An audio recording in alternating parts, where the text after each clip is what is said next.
Mga katiyats, ako'y napadaan lang dito at bumaba ako dahil sa mga estatwang ito. Parang nasa Mount Olympus. Lahat yata ng santo ay Oh, narito at saka mga anghel. I'm in Kaya ito heaven. nilapitan ko ng mabilisan lang, I'm ma'am. in heaven. Mura langit bay. Parang langit nga eh.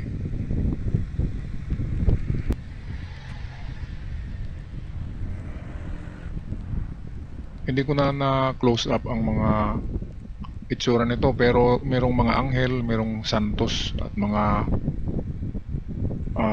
disipulo yata ng Panginoon na riyan.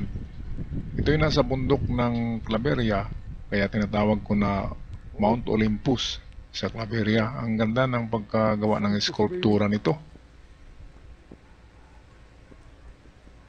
Once in a blue moon lang ako makadaan sa lugar na ito. I'm in heaven. At noong last year ay wala pa ito, ngayon bago lang. Kaya binaba ko talaga kahit na medyo maulan. Ayan, at may ibahagi sa inyo sa mga gustong dumaan or pumunta ng Claveria. Yan yung bagong ano diyan, attraction. Mga estatwa ng mga anghel, santos, mga disipulo ni Kristo.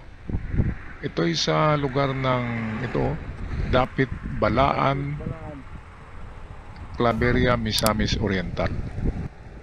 Okay, so ako'y magpatuloy na sa aking patutunguhan mga katiyats. Paalam at ingat.